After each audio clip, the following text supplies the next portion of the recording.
Hello guys, welcome back to my YouTube channel. അപ്പോൾ ഇന്നത്തെ പരിപാടി നമുക്കൊരു സാരി എടുക്കണം, ബാപ്പിക്കൊരു പാൻറ് എടുക്കണം. ഇത് ഷോപ്പിംഗ് ആണ്. ഫുൾ ഡീറ്റെയിൽസ് വീഡിയോ ഞാൻ വിട്ടിട്ടുണ്ട്, അത് നോക്കിയാൽ കാണാൻ പറ്റും. പിന്നെ അതെ, ഇത് ഞങ്ങളതാണ്. കണ്ണാടി നോക്കിയപ്പോഴത്തേക്കും ഇഷ്ടപ്പെട്ടു. അപ്പോൾ അതിൻ്റെ മുന്നിൽ കുറച്ച് കാര്യം നിന്ന് ഷോ ഇറക്കിയതാണ്. അതിനുശേഷം പിന്നെയും ഞങ്ങൾ വന്നു സാരിയുടെ ഭാഗത്തേക്കാണ് വന്നത്. സാരി ഒരുപാട് നോക്കിയപ്പം ഉമ്മി പറഞ്ഞത് ഓർമ്മ വന്നു. ഓയിൽ സാരി ആയിരിക്കണം, കോട്ടൺ മിക്സ് ആവാൻ പാടില്ല, ഉടുത്ത വടി പോലെ ഇരിക്കരുത്, ഉടുത്തെടുത്തിരിക്കണം. അങ്ങനെ ഒരുപാട് ക്ലാസ് തന്നാണ് വിട്ടത്. അതിനിടയ്ക്ക് എനിക്ക് ഇത് ഇഷ്ടപ്പെട്ടു. കാര്യം എടുത്തിട്ടപ്പോൾ തന്നെ നല്ല സോഫ്റ്റ് ആയിട്ട് ഇരിക്കുന്നു തോന്നി. അപ്പോൾ ഇക്ക പറയാതെ എടുക്കണ്ട, ഇങ്ങ് പോര്, നമുക്ക് വേറെ നോക്കാമെന്ന്. അങ്ങനെ അതെല്ലാം എടുത്ത് സെറ്റാക്കി വന്ന് മുകളിലോട്ട് വലിഞ്ഞ് കയറി മുകളിലെത്തിയപ്പോഴത്തേക്കും പാൻറ്റിനുള്ള സെക്ഷനാണിത്. ബാപ്പിക്ക് പാൻറ്റ് എടുക്കാനാണ് വന്നിട്ട് ഇക്കയാണ് പാൻറ്റ് നോക്കുന്നത്.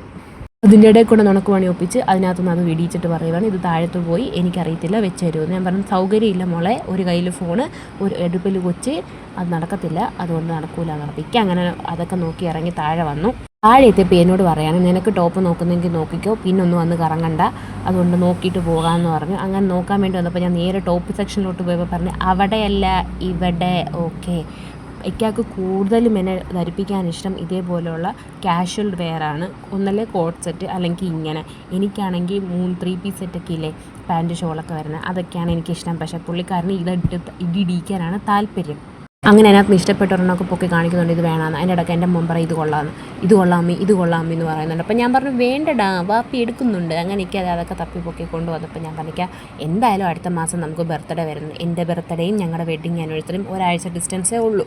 അപ്പോൾ അങ്ങനെ എടുക്കാമെന്ന് പറഞ്ഞു. അന്ന് അത് മതി എന്ന് പറഞ്ഞ് താഴെ വന്നപ്പോൾ ഒടുക്കത്തെ ക്യൂ എല്ലാം കഴിഞ്ഞ് ബില്ലൊക്കെ അടിച്ചപ്പോൾ അതിലും വലിയ ക്യൂ സാധനം എടുക്കാൻ. അപ്പോൾ ഇന്ന് ഇത്രേ ഉള്ളൂ.